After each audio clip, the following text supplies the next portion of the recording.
again, they're focusing on the logic, they're focusing just on sales skills, but actually the big thing people buy is conviction, because they buy confidence, which is why the people who are best at sales tend to be very confident in terms of the way they carry themselves. So this is the pre-call process we're looking at. Now, when it comes to the actual sales call, how do you can conduct this? So you can have a 1-call close, you can have a 2-call close.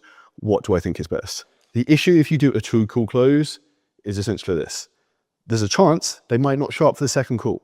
Now, the only time I would recommend anyone does a 2-call close is, one, if it's a very high price point, so maybe it's more than 7.5K, but generally I'd recommend everyone does a 1-call close. You can triage people beforehand, you can dial them, that's something we often do, but I would say for 99% of people, you want to go with this method. But it depends essentially what you feel comfortable with. So a lot of people, when we sell on LinkedIn, we sell fitness programs there, we will go for a 2-call close because the prospects tend to be a lot colder. We need to make them problem aware. And we'll talk about that with the exact sales framework you should be using. Next up we have is set up on first appearances.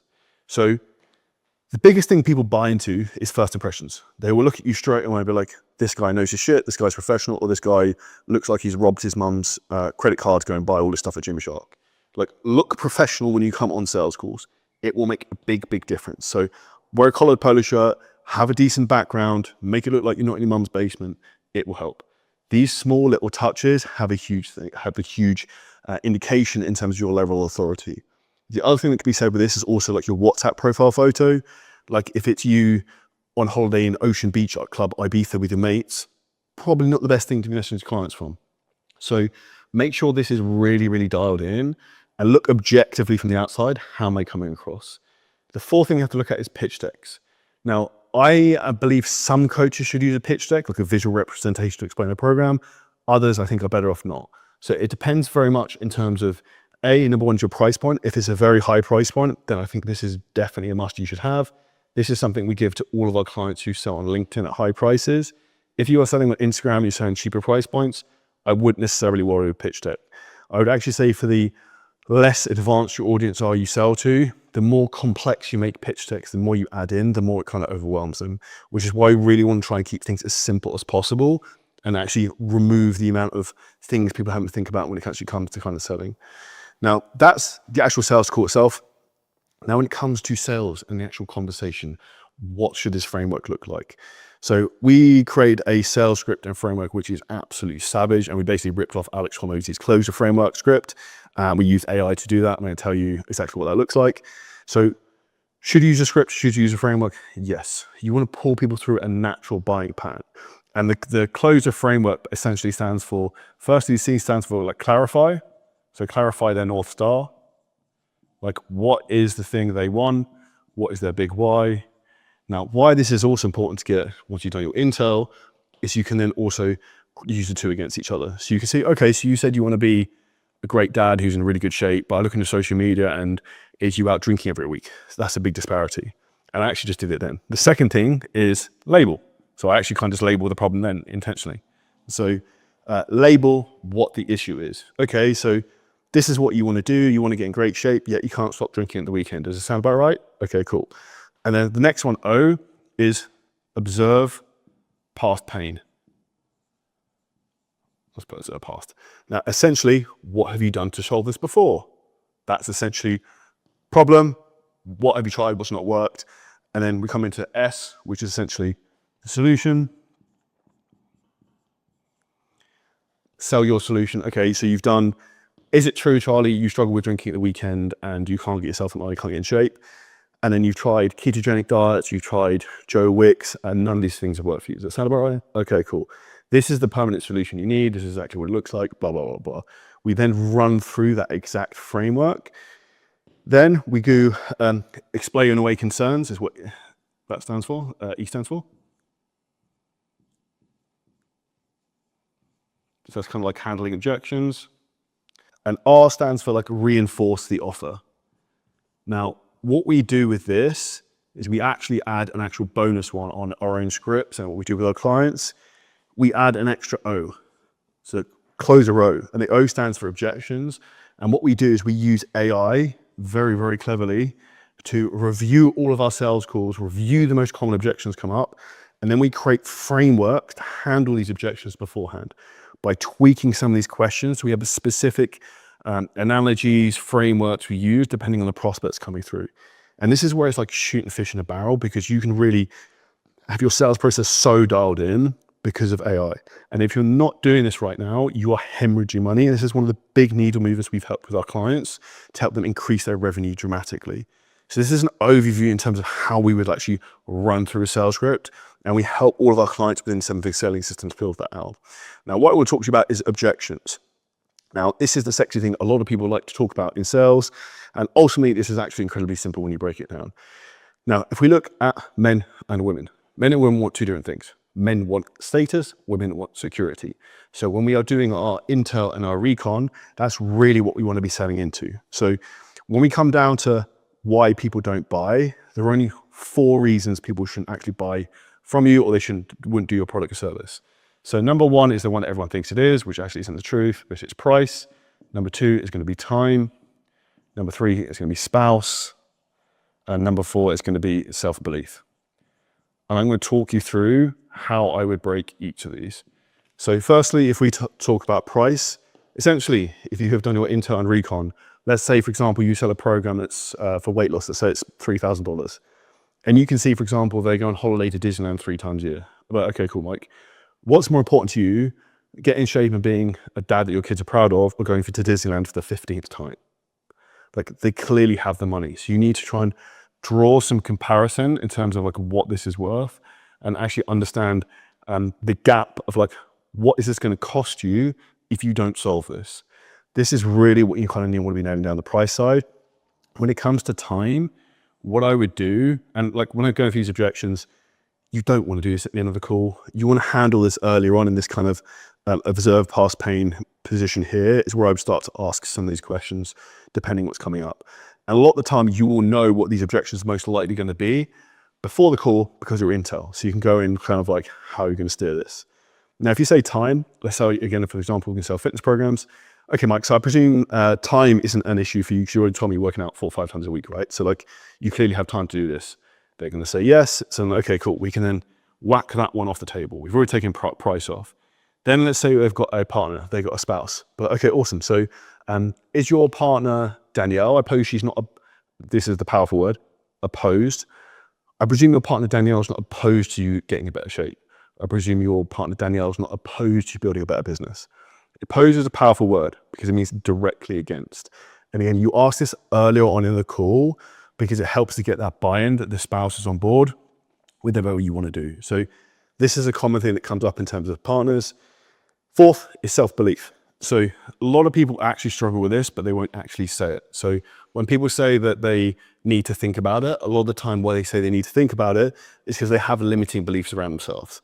Now, if you have extreme conviction in your program and you show results and you tell stories the whole way through, your conviction will pull across over to them and give them more self-belief. Now, a really easy way to give people more self-belief is using really easy frameworks, exactly looking back at what they have been successful in their life. So again, if you're doing the intel and the recon, you can see where they've been successful, maybe in their professional career, other sports, in general life, and you tie that success back to basically give them more confidence. Okay, so David, you're 50 pounds overweight, but you've built a business that generates $50 million a year.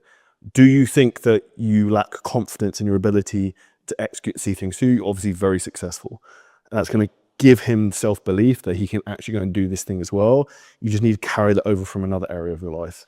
And that's a huge thing that's really, really easy to actually nail down, the objection side of things, but you want to make sure you're handling this earlier on in the call. Second thing you want to do is, this is what's called the sleepy grounded approach. And you do this at the start of sales calls. Now, when we do the sleepy grounded approach, essentially what you want to be doing is reducing sales resistance at the beginning. So one of the easiest ways to do that would be like, awesome, Mike, thanks for jumping on the call. Just to be transparent, I'm not really sure if we can help you. The point of today's call is to find out if we can, because I don't really know anything about you yet. I've never found anyone who we can't help. You could be the first, and could be completely stumped, but let's kind of find out. And that really throws them off. And essentially you want to seem quite like lackadaisical at the start of the call, and then you get sharper as it goes on. The third big sales hack I'm going to give you, and this is the most important one, that if anyone on our sales team does, or doesn't do it, I go ballistic. It's so simple. You have to get the partners' names and the kids' names, and you have to use those in every single sales call. Why? Because this creates no like trust, also shows you're listening, because you also have to remember sales, 2 ears, 1 mouth, which is very, very important. You want to let the prospects talk and you want to steer the conversation. A great book that I would recommend on this is The Way of the Wolf by Jordan Belfort. Talks about his straight line selling system. But if you think about who uses like kids' names, things like that, is the most trusted people in someone's family. Doctors, healthcare professionals, maybe lawyers. And it also gives you a very strong emotional response. So instead of selling on logic, if you start talking about their kids and why you need to get in shape for their kids or make them proud or your partner proud, it's going to put a lot more bang behind every single thing you say. And the fourth thing we'll use is always presumptive language. So not if, but when. And one of the great ways to do this is even actually asking for like video testimonials and reviews. But like, okay, David, so when you get in great shape, one of the things that'd be really important for us is if you could like leave me a LinkedIn recommendation about the great results you've got. Is that okay? And you're putting that confidence in them and that's going to carry over. So this is essentially how we want to be handling objections. But all of this doesn't happen at the end of the call. This happens earlier on, particularly probably in the label and observe past kind of framework. And as you come through the call, you don't want to necessarily use every single question on a sales framework or script. You use it more as a guide to steer you through the call. If we come to the last part of this, which is when we talk about sales teams, as you're looking to scale up, where a lot of people get stuck when they're kind of one-man banding it is probably this kind of range, 40 to 60K per month. Now, why do people get stuck there? Because simply they cannot take any more sales calls, which is when you need to start building a sales team. This is the most dangerous part of a lot of people's business where they go wrong, because they don't know how to do this, they don't know how to hire people, they don't know how to train them, they don't know how to manage them. I'm going to talk you through exactly how to do this. So firstly, we have 2 ways we help our own clients with this. One, we have people who we can place into people's businesses for closing. 2 is we show you exactly how to hire, where to put job ads out and how that process works. And if you can get a rock star salesperson, the most important thing isn't actually hiring them and training them, it's actually being able to pay them enough to keep them, which is often how you kind of structure the business. Now, if you have, for example, a business that's doing 40, 60K a month, why you tend to get stuck for salespeople is you can't pay people enough for them to actually want to sell for you. So the minimum you want to be looking at in terms of pay is giving closure at least 10% commission only. So if you're doing 40 to 60K a month, probably not all of that's going to be front end. It's going to be difficult for a closer to make 3 to 4K a month, which is the minimum they need to kind of be making. So the reality is what's actually best for a lot of people to do is get someone to come in like a hybrid role where maybe they do some coaching or something else to business and then they also sell. So, and then you want to then scale up the lead generation and then scale up the calls coming through to then actually be able to fill the calendars. Now, next thing where it gets messy is calendar management. Now, at one point in our fitness business, this was actually insane. We were booking around 90 calls a day and it was anarchy. And if I knew what I knew now, like we would have made so much more money because it wasn't efficient. It was just a complete mess. And the most important thing you actually need to do from a calendar management perspective is actually keep the amount of space you have on the calendar pretty open. So if sales teams, if they have their calendar go above 70% capacity, is generally when sales teams tend to fall apart. Closers don't confirm their calls well, they tend to not follow up with old prospects, and it all tends to become a bit of a proverbial shit show at that point. So you want to make sure you have extra capacity and you always have space and not have people back to back to back, because that then has a big issue in terms of performance. The pay we've already kind of talked about. I pay them 10% in terms of commission only. You can also add in like bonuses for maybe closing at the weekends, hitting month targets, all those types of things. And if we look at then like team operations, how should you manage this? Now, the biggest investment you can make is your time into training your team. So I'd recommend you have at least 1 meeting every single day with your lead gen team and your sales team. You need to be training the team, and you can use AI to review sales calls at mass, pull out the pain points, pull out the problems, pull out where it needs to be improved, and then train the closing team. And we basically do that into the sales script. We use AI to optimize both these, which then really dials up the closing rate and the team performance. And essentially, the more profitable you can get in terms of sales and the better you are at sales, the more you can spend and increase the business from that end. So that is really a huge thing to do, is just look at overall numbers and trends. If you don't know how to do that, that's the biggest thing we teach people doing their sales businesses right now, because it's like the huge superpower. Because if I can listen to it's equivalent to being able to listen to 100 sales calls in about 30 seconds. I could never audit that many sales calls in one go. It gives you so much data, it's wild. And then lastly, we're going to talk about KPIs. Like, what essentially should you be looking at for a show rate, close rate, those types of things. So when we talk about KPIs, it's going to make some room so I can kind of draw this out. Essentially, we look at KPIs, there's a couple of things you should be looking at as a team. Now, obviously, this is going to actually come down to you actually tracking your numbers, and the amount of people who have a business and they don't track their numbers is insane. And the most important things you want to track from a sales perspective is going to be show rate. So the show rate, I would recommend you want to get a minimum of 50%. That's kind of like the gold standard. If all of your traffic is organic, that should be more like 75%. So if we look at then close rate, this is obviously subjective to your price point. So what I'd actually say is if your close rate is above 65%, your program is too cheap and you need to increase the price. Probably the sweet spot for most people is somewhere to 40 to 60%. And obviously we want to try and optimize that as much as possible. Calendar capacity is something we want to look at. So we want to max that out in terms of, like 70% maximum. And then when it comes to actually tracking the big metric, this is the biggest leading indicator in businesses, in my opinion, is the number of sales calls getting booked.